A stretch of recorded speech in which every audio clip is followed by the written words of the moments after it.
할렐루야. 반갑습니다. 우리 옆에 있는 분하고 인사합니다. 잘 오셨습니다. 큰 은혜 받읍시다.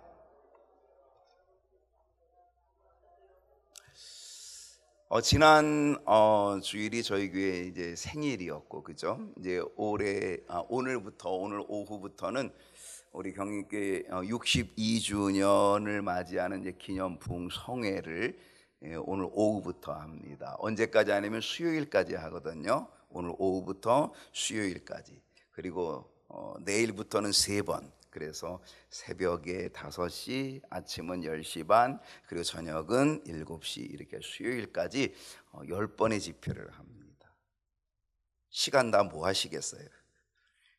사모하는 마음으로 참여하면 참여를 많이 할수록 은혜는 더 풍성해지게 될 줄로 믿습니다.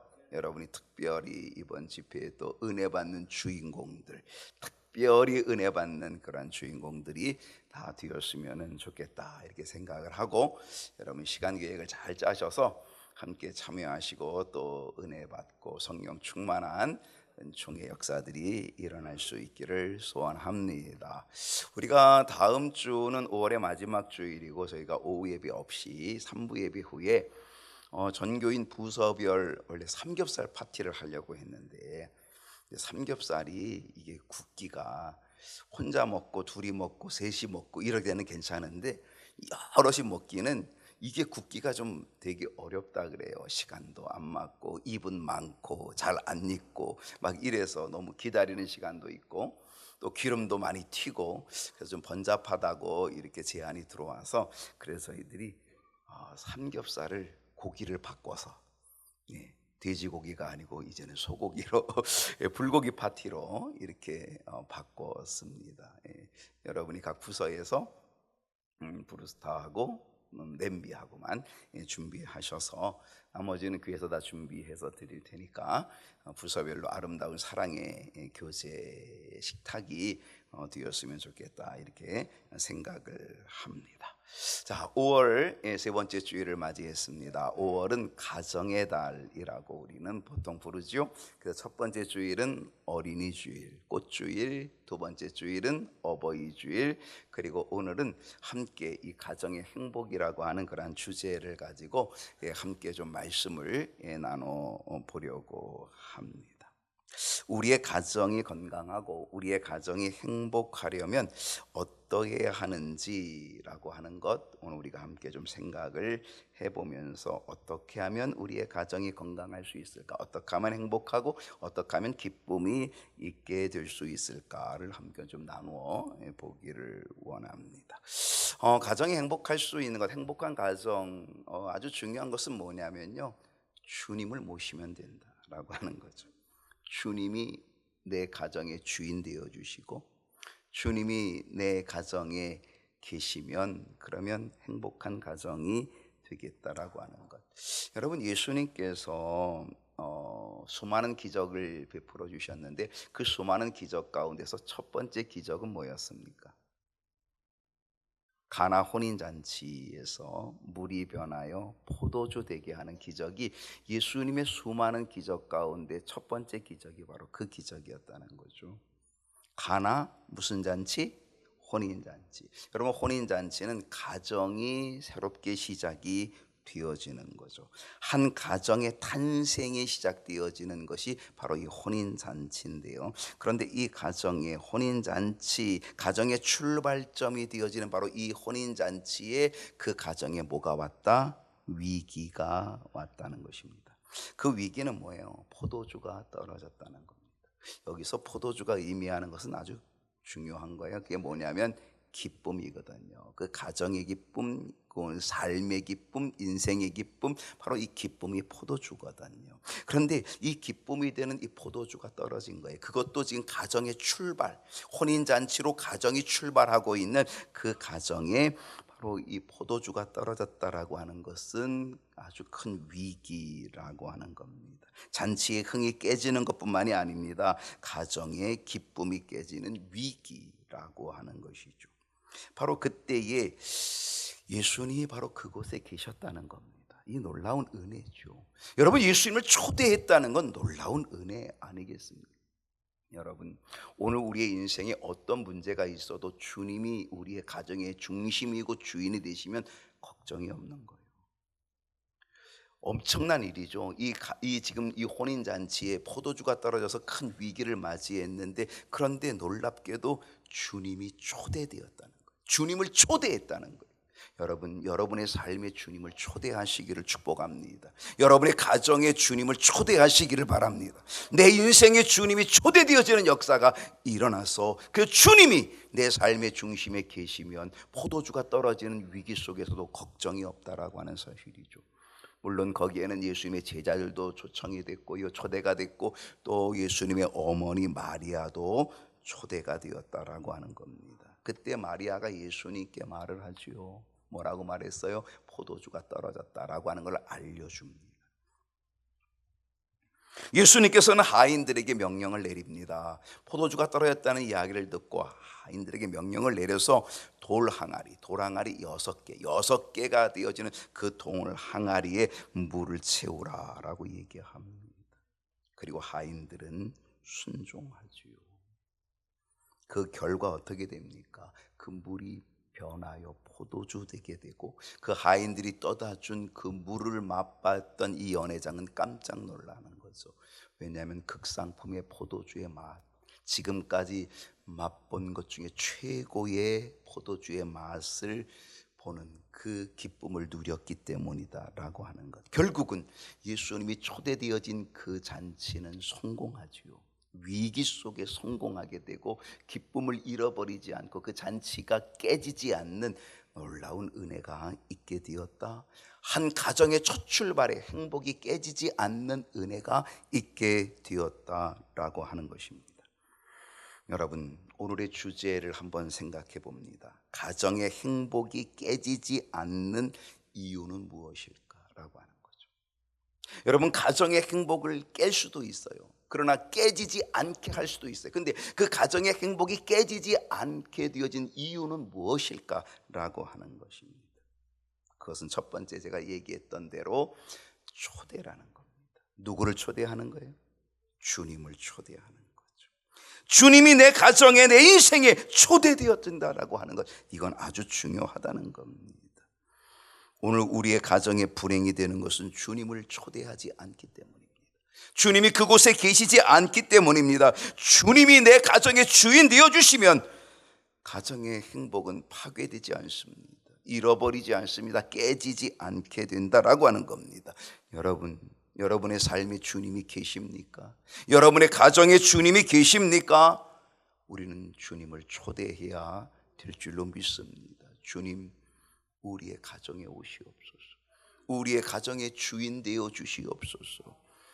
그래서 주님을 초대하는, 그래서 주님이 여러분에게 그 많은 위기들을 바꿔주시는 변화의 기적 속에 행복이 깨지지 않고 그 행복을 이어갈 수 있게 하시는 놀라운 역사, 기적의 역사들이 날마다 나타날 수 있기를 축복합니다.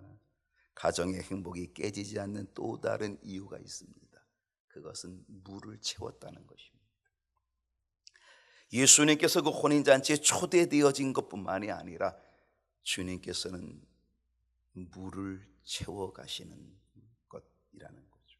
주님의 명령대로 하인들이 돌 항아리 6에다가 물을 채워갔다라고 하는 사실입니다. 돌 항아리는 무엇을 의미할까요? 이 돌 항아리는 우리의 심령을 의미할 수 있습니다. 여러분의 가정의 식구가 몇 명이 될지 모르지만 여기 돌 항아리는 6개로 되어 있습니다. 물론 이 6개라고 하는 이 6이라는 것은요, 또 상징적인 의미가 있어요. 그것은 불완전한 수, 인간의 수, 666, 짐승의 수 이렇게도 말도 하지만 아무튼 이 6이라는 것은 불안정한 거예요. 하나님의 수는 7, 완전수거든요. 근데 6, 바로 이 불완전한 우리들의 모습이죠. 우리 인간의 모습이죠. 여러분의 가정의 구성원이 몇 명인지 모르겠어요. 근데 예수님께서 몇 개의 돌항아리? 6개의 돌항아리. 그 6개의 돌항아리, 어쩌면 여러분의 가정의 구성원일 수도 있는데 그 돌항아리 6개를 몽땅 다, 하나가 아니고 2개도 아니고 3개도 아니고 몽땅 6개를 다 물을 가득 채우라 그렇게 말씀했다는 거예요. 오늘 여러분, 우리의 심령에 물이 채워져야 된다라고 하는 사실입니다. 그 물은 뭐냐? 그 물은 바로 하나님의 말씀이에요. 하나님의 말씀으로 채워지는 거. 오늘 우리의 강팍한 심령도 하나님의 말씀으로 채워지게 된다면요, 여러분, 그 속에는 뭐가 일어나요? 기적이 일어나는 거예요. 변화의 기적이죠. 물이 변하여 포도주 되는 놀라운 기적의 역사가 일어나죠. 오늘 내 심령에 물이 채워져야 합니다. 말씀의 물이 채워져야 됩니다. 성령의 물이 채워져야 됩니다. 짜증이 감사로 되어지는 변화, 슬픔이 기쁨이 되어지는 변화, 불행이 행복이 되는 변화, 그 물이 채워질 때에 우리 주님은 변화의 기적을 만들어 주시는 줄로 믿습니다. 물을 부으십시오. 내 심령에 물이 부어져야 합니다. 그 물은 뭐예요? 말씀의 물. 그 물은 뭐예요? 나의 모든 심령을 깨끗이 비워버리는 거죠. 내 심령을 깨끗이 만들어내는 거죠. 씻어내는 거죠. 물의 역할은 씻어내는 거잖아요. 그러면 행복으로의 변화가 나타나게 될 줄로 믿습니다. 가정의 행복이 깨지지 않는 이유가 뭘까요? 그것은 순종입니다. 하인들이 순종하지요. 물을 채웠는데 그 물을 떠서 연회장에 갖다 주라고 할 때에 이 하인들은 순종했습니다. 여러분, 여기서 중요한 것이 순종입니다. 예수님을 초대하는 일도 중요하고요, 그리고 물을 채우는 것도 중요하지만 이 물을 마지막 단계, 순종의 단계, 이거를 떠서 연회장에 갖다 주는 순종이 있어야지만 되는 거죠. 그래야지 변화의 기적이 나타난다는 거고, 그래야 가정의 행복이 있게 된다라고 하는 것을 보여준다는 것입니다. 그럼 부부는 뭘까요? 부부는 서로 다른 인격체의 만남입니다. 남편과 아내, 이 부부는 서로 다른 인격체가 만나서 한 몸 하나의 가정을 이루어가는 것이죠. 각자가 말씀으로 채워져 있어도 주님의 말씀에 순종하는 조화, 컨비네이션, 이 조화가 이루어지지 않으면 거기에는 기적도 변화도 일어나지 않는다는 것입니다. 여기서 순종한다라고 하는 이 순종의 조화는 무엇을 의미할까? 이것은 서로의 이기심, 서로의 고집, 아집을 다 내려놓는 겁니다. 주님께 맞추어서 순종의 조화를 이루어 나가는 것. 내 고집이 아니고 내 생각이 아니고 내 뜻이 아니고 내 방법이 아니라 주님께 맞추어서 순종의 조화를 이루어 나가는 것, 바로 이거를 얘기하고 있다는 것입니다. 부부가 행복하고 가정이 행복하기 위해서는 반드시 부부는 자기의 아집을 버려야 합니다. 말씀 안에서 그리스도께 순종하는 이 조화, 컨비네이션을 이룰 때에 우리는 반드시 행복한 가정을 이루게 될 줄로 믿습니다. 그렇다면 어떻게 조화를 이룰 수 있을까? 어떻게 하면 컨비네이션, 이 조화를 이루어 갈 수 있을까? 오늘의 주제를 한번 생각해 보기를 원합니다. 오늘 말씀은 에베소서의 말씀인데요, 오늘 본문은 이 남편과 아내의 관계를 잘 설명해 주는데요, 여기에는 두 가지 도리가 있습니다. 두 가지 원리, 원칙이 있습니다. 여러분, 문제는요, 이 원리와 원칙이 깨지면 문제가 됩니다. 지난주에 비가 엄청 왔습니다. 언제? 금요일이었나요? 무지무지하게 비가 왔습니다. 마치 장맛비가 오듯이 왔습니다. 저희 교회 마당이 막 이렇게 하수구가 좀 넘치려고 막 이럴 정도의 비가 왔습니다. 왜 그런 겁니까? 자연의 법칙이 깨지면 그렇습니다. 자연의 원리, 법칙, 우리 인간의 잘못이죠. 이 자연을 잘못 관리한 것 때문이죠. 그 이상기후, 바로 이런 거로 인하여서 우리는 다 뭘 당해? 재앙을 당하게 됩니다. 재앙을 당하는 거예요. 여러분, 원리가 깨지고 자연의 법칙이 깨지면 우리 인간에게는 재앙이 오는 거예요. 환란이 오게 되는 거예요. 똑같습니다. 여러분, 인간의 도리와 원칙, 이 법칙이 깨지면 우리에겐 재앙이 오는 거예요. 이게 뭐예요? 불행이죠.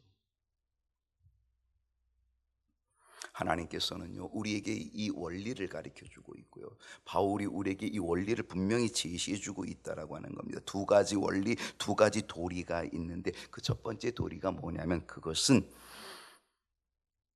아내가 남편에게 하는 도리라고 하는 것입니다. PPT 계속 좀 봐줘요, 방송실. 아내가 남편에게 하는 도리가 있다라고 하는 거죠. 그 도리는 뭐다? 그 도리는 복종이라고 하는 도리라고 하는 것입니다. 에베소 5장 22절을 한번 보겠습니다. 아내들이요, 자기 남편에게 뭐 하기를? 복종하기를 주께 하듯 하라. 그 첫 번째 원리는 복종이라는 것입니다. 아마 이렇게 말할 겁니다. 목사님, 이 에베소서가 쓰여진 것이 언제일까요? 라고 물어볼 수 있습니다. 언제였어요? 뭐 AD 1세기니까 지금으로부터 2000년 전이잖아요. 지금 21세기인데 무슨 이런 얘기를 합니까? 21세기에 어떻게 이런 말씀을 할 수 있습니까? 아내들이여 자기 남편에게 복종하기를. 복종? 아마 여기에 대해서 저한테 항의하는 분이 있을 수도 있겠죠. 지금 시대에 이게 통합니까? 라고 하는 거죠. 여러분, 시대가 변하고 환경이 변해도 주의 말씀은 세세토록 영원히 서는 것이 하나님의 말씀일진데, 그리고 이것은 뭐다? 원리입니다. 이게 도리라고 하는, 이 법칙이라고 하는 거예요. 오늘 우리의 이 원리와 도리와 법칙이 깨지면 불행이 오르고 재앙이 오는 거예요. 여러분, 이건 원리입니다. 이 원리가 지켜져야 되고 이 법칙이 지켜져야 되는 거죠. 이건 하나님의 말씀으로 우리에게 주시는 거거든요. 그러니 아내들이요, 자기 남편에게 복종하기. 목사님이 남자니까 이렇게 말씀하시는군요, 이렇게 생각하지 마시고, 여러분, 이거는 하나님께서 주시는 원리라고 도리라고 생각하면 되는 거죠. 그렇습니다. 우리는 바로 이거를 알아야 된다는 거죠. 복종이라는 거죠. 근데 어떻게 하라 그랬어요? 죽게 하듯 하라는 거죠. 여러분, 주님께 어떻게 하십니까? 우리 성도들은 주님을 섬기잖아요. 바로 그렇게 하라는 거죠. 우리가 주님을 섬기듯이 아내들은 남편을 그 마음으로 섬기라는 거죠. 그게 복종하라는 거죠. 또 다른 원리가 있습니다. 또 다른 두 번째 원리는 뭐냐면 남편은 머리라는 것입니다.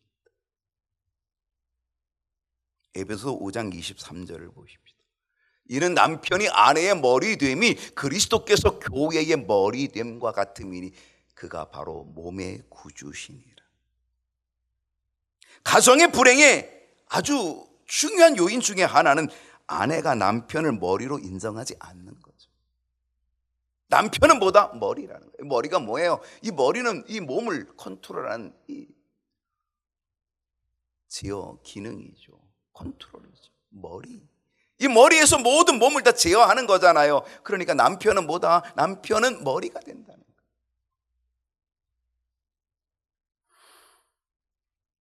오늘 이 에베소서에서 가르쳐주고 있는 남편과 아내의 관계는요, 교회와 그리스도의 관계라고 하는 걸 가르쳐줍니다. 이 교회는 누구예요? 우리들이잖아요. 성도들이잖아요. 성도들이 그리스도의 관계를 어떻게 할 거냐, 이거와 남편과 아내의 관계가 어떻게 할 거냐, 이거 똑같이 적용이 되고 있다는 사실을 여러분이 기억하셔야 되는 거죠. 교회와 그리스도의 관계는 어떤 관계입니까? 교회인 성도들은 그리스도, 예수 그리스도를 머리로 인정하고 그리고 그분을 섬기는 거죠. 그리고 끊임없이 예배하는 거죠. 그게 우리들의 모습이죠. 우리 성도들의 모습이죠. 그런 것처럼 아내들은 자기 남편을 머리로 인정하라는 거예요.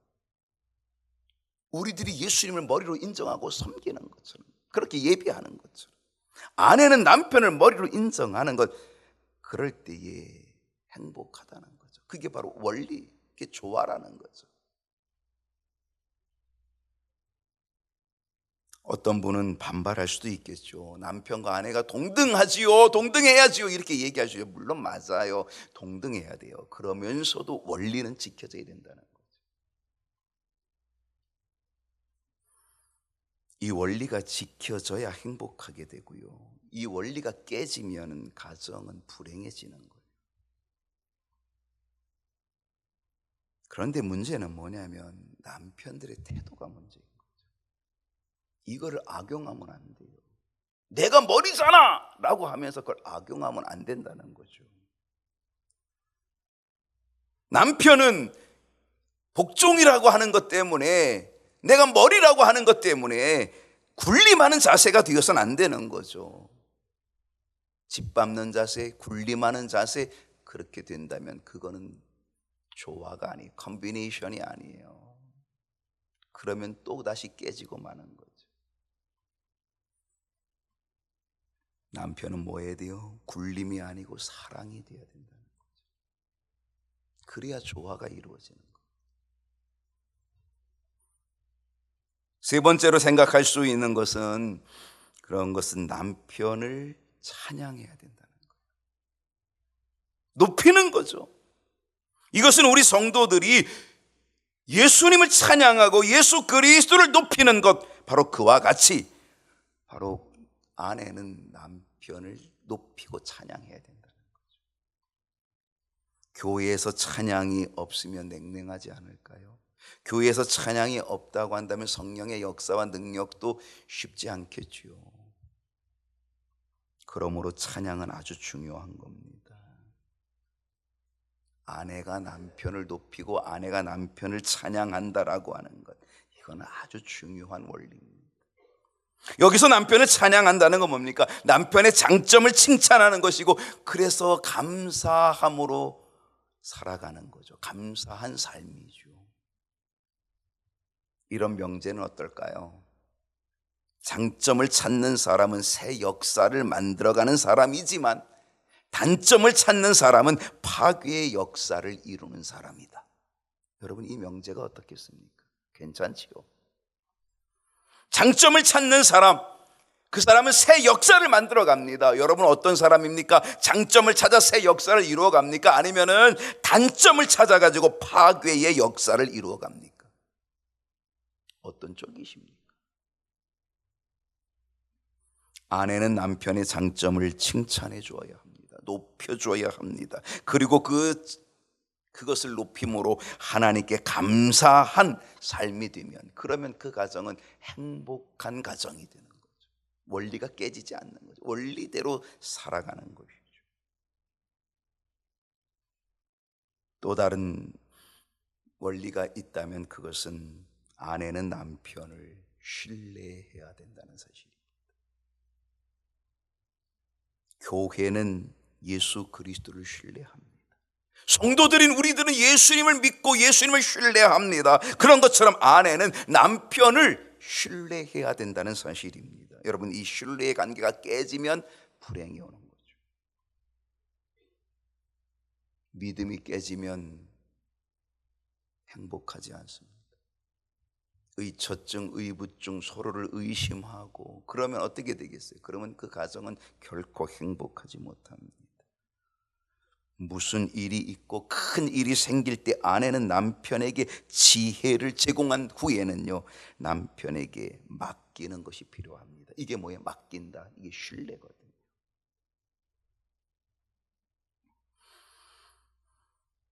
이것이 남편을 대접하는 거고, 이것을 남편을 인정해 주는 것이 된다라고 하는 겁니다. 여러분, 탈무드 아십니까? 탈무드는 유대인들의 지혜입니다. 웃음, 해악. 그런데 그 웃음, 유머 속에 놀라운 아주 비수와 같은, 그렇게 우리의 심령을 찌르는 그러한 지혜가 있다는 거죠. 이게 탈무드, 유대인의 탈무드인데요. 그 유대인의 탈무드에 보게 되면 이런 얘기가 있습니다. 한번 따라해 보실래요? 남편을 왕으로 대접하라. 기분 나쁘신가요? 남편을 왕으로 대접하라. 이것이 탈무드가 우리에게 주는 아주 중요한 교훈 중에 하나라고 하는 겁니다. 왜 그럴까요? 왜 그럴까요? 이게 왜 지혜일까요? 여러분, 남편을 왕으로 대접하면 나는 뭐가 돼요? 왕비가 되네요. 유대인들이 가르쳐주는 탈무드의 지혜가 바로 여기 있다는 거예요.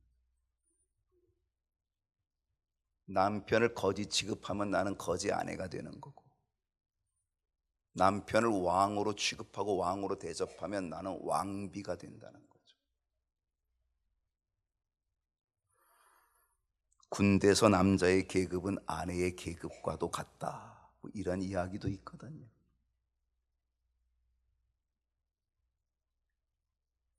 남편을 인정해주고 대접해주고 신뢰할 때에 아내도 대접받고 아내도 인정받게 된다는 것, 이게 바로 콤비네이션, 이게 조화라고 하는 것입니다. 이럴 때에 가정에 반드시 행복한 역사가 있게 될 줄로 믿습니다. 여기서 설교가 끝나면 남편들은 기분 좋게 돌아가겠죠. 제 2탄이 있는 거예요. 어떻게 조화를 이룰 수 있을까? 이번에는 두 번째 조화입니다. 아내에게 대한 도리, 즉 남편의 도리예요. 아까는 아내의 도리, 이번에는 남편이 가져야 될 도리, 아내에게 대한 도리가 있대. 이 원리 원칙이 이게 함께 맞아야, 이게 콤비네이션 조화를 이루어야 행복한 거거든. 성경은 반드시 아내에게만 도리를 다하라고 얘기하지 않아요. 남편에게도 도리를 가져라. 그래서 이걸 콤비네이션 조화를 이루어 가라. 그래야 행복하다라고 하는 걸 가르쳐주고 있다라고 하는 거죠. 어떤 도리인지 아십니까? 에베소서 5장 25절을 보면요, 남편들아 아내 사랑하기를 그리스도께서 교회를 사랑하시고 그 교회를 위하여 자신을 주심같이 하라. 첫 번째 도리는 뭘까요? 남편이 아내에게 해야 되는 것은 아내를 사랑하는 거예요. 여기서 사랑은요, 단순한 사랑이 아니에요. 돈 벌어다 주고 그런 사랑, 그거 뛰어넘는 거예요.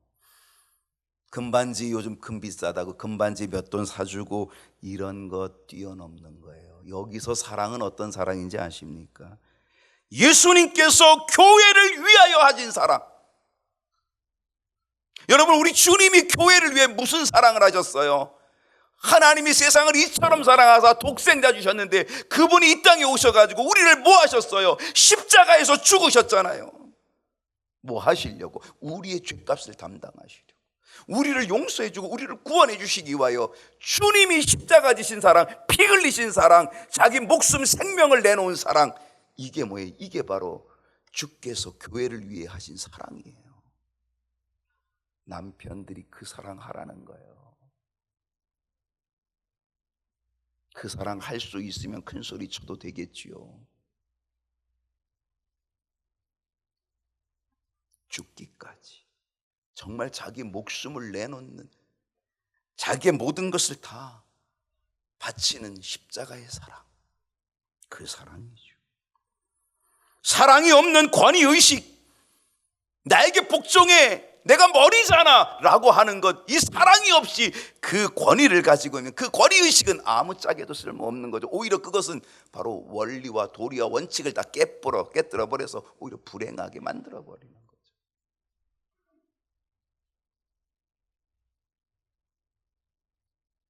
오늘 십자가의 사랑이 남편에게 있을 때에 가정은 건강하게 되고 행복하게 될 줄로 믿습니다. 가정의 건강과 행복은 실상 누구의 책임일까? 남편의 책임입니다. 왜냐하면 그것은 사랑의 책임이기 때문에,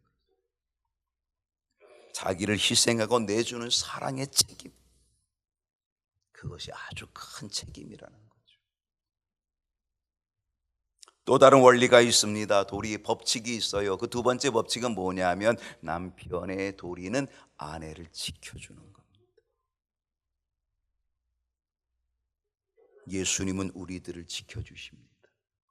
예수님은 교회를 지켜주십니다. 우리의 믿음을 지켜주시고 악에서 건져주시고 막아주시고 우리의 갈 길을 열어주시고 등불 띄워주시고 지켜주시고 인도해주시는 분이 우리 주님이라는 거죠. 여러분 시편 23편 1절 여러분 기억하시죠? 여호와는 나의 목자시니, 여호와가 나의 목자이시니 그 다음에 뭐예요? 내게 부족함이 많도다 없으리로다. 할렐루야. 여러분 누구 고백이에요? 다윗의 고백. 다윗은요 목동 출신이에요. 목동 출신이기 때문에 다윗은 이 양과 목자의 관계가 어떤 관계인지를 너무 잘 알아요. 그리고 이 다윗은요 아주 성실한 목자였거든요. 그러니까 정말 목자가 성실하면 양은 절대로 부족함이 없다. 자기가 목자였거든요. 그리고 성실한 목자였거든요. 그러니까 자기가 목자로서 양을 쳐보니까 내가 이 성실하게 내가 목자 일을 행하니까 모든 양들은 정말 부족함이 없는 것을 느꼈거든요. 그래서 하나님 앞에 이렇게 고백합니다. 하나님, 여호와 하나님 나의 목자이십니다. 당신이 나의 목자이십니다. 그러므로 나는 부족함이 없습니다. 내 잔이 넘치나이다. 이렇게 고백하게 되는 줄로 믿습니다. 남편은 아내를 지켜줘야 합니다. 주님께서 나를 지켜주시듯이, 주님께서 교회를 지켜주듯이, 우리의 믿음의 삶을 지켜주시듯이, 승리할 수 있도록 우리를 붙잡아 주듯이 남편은 아내를 지켜줘야 된다. 또 다른 원리가 뭘까요? 남편은 아내의 소원을 들어줘야 합니다. 예수님은 우리의 소원을 들어주십니다. 예수님은 우리의 기도를 들어주십니다. 그러므로 남편은 아내의 소원을 들어줘야 합니다. 이것이 남편의 도리입니다. 아내가 가져야 될 도리, 남편이 가져야 될 도리, 이것이 함께 컨비네이션, 조화를 이루게 된다면 그러면 그것은 행복한 가정이 되는 거죠. 그러므로 결론적으로 가정이 행복하고 건강하게 되려면 남편은 아내를 사랑하고 아내는 남편을 신뢰하면 된다는 거예요. 우리 경인교회 모든 성도님들의 가정이 행복하고 건강할 수 있기를 축복합니다. 사도행전 10장에 가면은 한 가정이 나와요. 그 가정이 고넬료의 가정입니다. 이 고넬료는 유대인이 아니고 이방인입니다. 로마 사람이죠. 군인입니다. 백부장입니다. 그런데 그 고넬료의 가정이 이방인의 가정임에도 불구하고 행복한 가정이었다는 것을 우리가 엿볼 수 있습니다.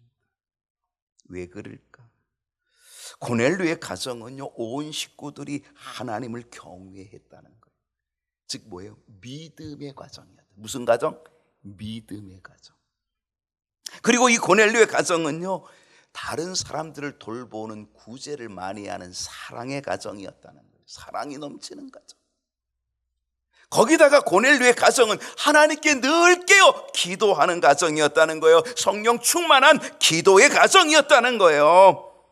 그래서 이 고넬료의 가정은 다 구원받은 가정, 온 식구들이 세례받고 예수 믿고 그 소망이 가득한 가정이 고넬료의 가정이었다는 거죠.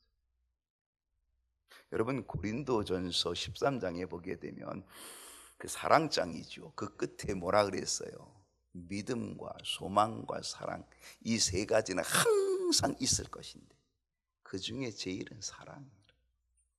여기서 우리에게 필요한 건 뭡니까? 믿음과 소망과 사랑, 이게 항상 있을 것인데 여러분 이 세 가지가 정말 우리에게 아주 필요하다라고 하는 것이죠. 여러분 믿음 있어야 합니다. 어떤 믿음? 하나님을 경외하는 믿음. 고넬료의 가정이 하나님을 경외했던 것처럼 바로 하나님을 경외하는 믿음이 있어야 되고요. 그리고 이 고넬료의 가정은 구원의 확신, 온 식구들이 다 구원의 확신을 갖고 있는 천국의 소망이 있는 가정이었다는 거죠. 그리고 이 고넬료의 가정은 서로를 사랑하고 또 다른 사람을 사랑하는 구제의 가정, 사랑이 넘치는 가정이었다는 거예요. 그래서 믿음과 소망과 사랑이 가득한 가정, 그게 고넬료의 가정이었고, 그러므로 인하여서 행복한 가정이었던 거죠. 오늘 여러분의 가정에 하나님을 경외하는 믿음과 구원의 확신으로 천국의 소망이 가득한 역사와, 그리고 서로를 사랑하는, 그리고 다른 사람을 사랑하는 사랑이 넘치는 가정을 통하여서 행복한 은혜가 있는 가정이 되기를 주님의 이름으로 축원합니다. 기도하겠습니다.